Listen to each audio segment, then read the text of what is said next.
We're up to 1989, and as such, I have picked Calgary, Vancouver, round one. So this, of course, is a round I've talked about a lot. And you know what? This was a time where ultimately Vancouver falls short, but there really wasn't anything you could complain about coming out of this. They had taken a 117-point regular season team to the absolute limit, and the Flames were the better team. The right team won. It was tough. Calgary 54-17-9 during the regular season. 354 goals scored, which was second in the NHL. They allowed 226 goals, also second. Now, Vancouver, 33-39-8. They had carved out sort of their own identity as being a very good defensive team. Their offense, 251 goals, which was 21st, so that's dead last in the NHL at goals scored, but goals against 253, which was third. So they were six games below 500, but they only allowed two more goals than they scored. Very competitive team, very tough team to play against, and Calgary found that out in game one. So game one, Greg Adams scores first from Reinhart and Bridgman at 6 minutes and 21 seconds. Paul Reinhart had made the shift from Calgary to Vancouver, and it was a huge boost for Vancouver's blue line. Mark Hunter then scored from Poplinski and Otto at 8:24 to tie it. Second period, Joey Mullen then scores from McInnes and Otto at 1:59. So Calgary with a 2-1 lead early in the second period. Nordmark would score to tie it from Lidster and Bradley at 4:20. Robert Nordmark had a very good series. Who knew? And then McCowan would put the Flames back into the lead from Fleury and Nieuwendyk. So it's 3-2 with that goal at 15:30 of the second period to put Calgary up. Third period, Skriko would score from Bradley and Stern to tie the game. So we see overtime. Early in the overtime, 2 minutes and 47 seconds, Paul Reinhart, the former Flame, scores from Bradley and Skriko. Vancouver walks out of Calgary with a 4-3 lead and a 1-0 series lead, which left me going, okay, Brian Bradley's fantastic. Never lose him. And then they did. I was a huge fan of Reinhart, and his back gave up on him. But McLean made 43 saves on 46 shots. Vernon saves 27 out of 31. So we go to game two, and as a Canucks fan, I'm thinking, all right, they can come out of Calgary with a 2-0 series lead. Who knows? But early on, it was clear that wasn't going to happen. Shorthanded goal by Joel Otto from Colin Patterson and Jamie McCowan at 8:20. And then with 1 second left in the first period, Patterson scores from Otto and Ramage. So at 19:59 of the first, it's 2-0. Second period, Theron Fleury scores at 3 minutes and 20 seconds to make it 3-0. Then it's a power play marker for Doug Gilmour from McInnes and Suter at 12:25. 4-0 Calgary. And the most optimistic Canuck fan knew we weren't coming back. But Greg Adams scores from Nordmark and Tanti at 15:56. Third period, Hawk and Lube scores on the power play from McInnes and McCowan at 9:42. It's a power play marker to end it for the Canucks. Bradley from Tanti and Skriko at 17:18. Calgary wins it 5-2. McLean saves 24 out of 28. Steve Weeks then saved 8 out of 9. Mike Vernon, 23 saves on 25 shots. So we go to game three in Vancouver, and not a great night for Kirk McLean. Not a great night for the Canucks either. There's no scoring in the first. Second period, Hawk and Lube scores early from Roberts and Nieuwendyk at 2:04. Then it's a power play marker for Nieuwendyk from Fleury at 11:24. In the third period, Joey Mullen scores from McCowan and Patterson at 1:42. And then Lube, still early in the third period, scores from Roberts at 3:36. 4-0 Calgary, and that would be your final. Vernon saves 21 shots in the shutout. And McLean only faced 15 shots, and he saved 11 of them. So for Kirk McLean, not a great start. And so the Canucks going into game four say, well, we're going to go to Steve Weeks then as our starter. Weeks is going to be the guy. And Weeks played relatively well. Not only that, but the Canucks played relatively well. Bridgman scores from Linden and Adams at 11:01 to make it 1-0 Vancouver after one. Second period, it's a power play goal for Linden from Nordmark and Tanti at 7:33. And then Bradley scores from Sutter and Tanti at 19:43. So Rich Sutter on the board. Third period, Vancouver, they extend their lead. It's a power play marker for Reinhart from Linden and Adams at 1:19. But Calgary, resilient.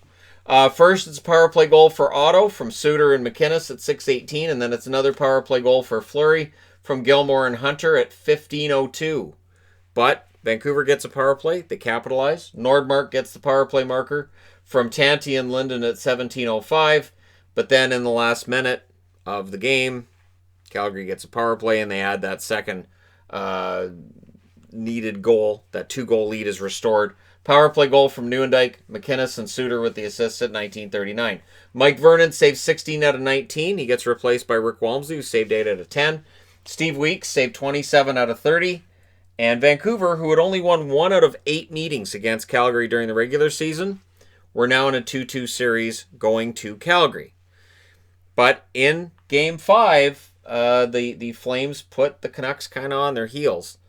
And it's Steve Weeks in net again. Nieuwendyk scores on him from McCrimmon and Lube at 5:39. And then Hunter would score from McCown and Poplinski at 9:51 of the second period. So 2-0 Calgary after 2. Third period, Lube scores from McClellan at 1:04. And then Mullen scores from Patterson and Gilmore at 19:25. Steve Weeks saves 36 out of 40. Mike Vernon only faced 18 shots in a shutout. So that's the second game that Vernon gets a shutout in. The combined shots faced in those 2 shutouts are 39.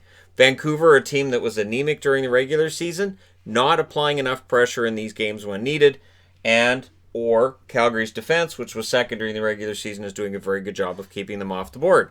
Now Vancouver needed to win at home in Game 6. So in Game 6 in Vancouver, the Canucks, well, they were down after the first period. It's a power play goal for McInnes from Otto at 15:50. Joel Otto had a very good series, and that would continue to be the storyline throughout. Second period, Vancouver gets on the board. First, it's a shorthanded goal for Linden from Skriko and Sneps at 2:32, so Harold Sneps on the board. Then Poplinski restores the lead for Calgary from Tim Hunter, and Joel Otto at 9:29. That's Tim Hunter's 1 point in the series. Jim Sandlak would then score to tie it from Bridgman and Skriko at 17:26. And then Vancouver gets things rolling at that stage. First, it's Sutter from Skriko and Bradley at 19:29. And then 15 seconds later, it's Garth Butcher that adds to that lead from Bozak and Sandlak at 19:44. So in the third period, well, Calgary showed some fight here. First, it's a shorthanded goal from Lube. Natras and Mullen at 5:16. They keep it close, but Vancouver would assert themselves. Bradley scores from Skriko and Butcher at 14:23, and then it's an empty net marker for Rich Sutter at 19 minutes and 16 seconds. Mike Vernon saves 19 out of 24 in the loss, and Kirk McLean saves 29 out of 32 in the victory. And then we go to Game 7. Game 7, where all of the storylines kind of coalesce. This is a series where Vancouver was outplayed badly here. They're outplayed here. And I would argue Calgary had been the better team throughout. And yet, here we are. We're in a Game 7. If the Vancouver Canucks had knocked out Calgary in that 7th game, we might have had a completely different conversation about that Flames team, that Flames result in their playoffs, because Vernon would have been out in the first round, which was kind of the storyline before this series and after this series as well. After that year, really. This was the year the Flames won the Stanley Cup and got that monkey off their back. But boy, if the Canucks had won this game, and so in Game 7, power play goal for Joe Nieuwendyk from McInnes and Lube at 9:39. So the Flames fans have every reason to be excited. And then a power play goal, it's Nordmark scoring from Reinhart and Linden at 12:46 to tie it up before Gary Roberts gets on the board from McInnes and Lube at 18 minutes and 1 second. So we go to the second period with Calgary up 2-1. They tie it to the Canucks. Power play goal for Linden from Reinhart and Adams at 2:06. But in the last minute of the second period, another power play goal is scored. It's Joey Mullen from Ramage and Otto at 19:25. But in the third period, Vancouver ties it again. Doug Lidster is the guy who ties the game at 7 minutes and 12 seconds. We go to overtime. Now, during that overtime, Stan Smeel had a breakaway, a great breakaway, and Vernon manages to make that save. And then at the other end of the ice, Calgary gets their chance, and it's buried. It's deflected off Otto's skate, goes into the net. Poplinski with the assist, Lube with the other assist at 19:21. So just at a time in that overtime where you're like, all right, so we're going to second overtime, and then nope, Joel Otto ends it in Calgary. The fans go insane, and that's how you end up with a Stanley Cup patch being on their jersey, because they survived the big scare in the first round. Again, if Vancouver had pulled this off, we would be talking to this day about one of the biggest chokes in the history of hockey being that Calgary Flames team. who had 117 points to only 74 for the Vancouver Canucks. So, in that Game 7, McLean saves 42 out of 46. He was great. Vernon saves 42 out of 45, and he was the story coming out of that series. There were 302 penalty minutes in this series. These teams really didn't like each other. Calgary and Vancouver, it is absolutely usually a battle between these teams that you can tell they really don't get along, and that still happens now. Hawk and Lube led the series in scoring with 5 goals and 4 assists. Joel Otto had 3 goals and 6 assists. Not too bad for a guy known more for his faceoffs and his defense than for his offense in Otto. McInnes had a goal and 7 assists. Nieuwendyk 4 goals, 2 assists, and Joey Mullen had 4 goals and 1 assist in the series. Mike Vernon was 4-2 with a .907 save percentage. Rick Walmsley 0-1 with an .800 save percentage. On the Vancouver side, Brian Bradley, 3 goals, 4 assists. I really wanted him to stick around. Trevor Linden, 3 goals, 4 assists. Petri Skriko had a goal and 5 assists for Vancouver.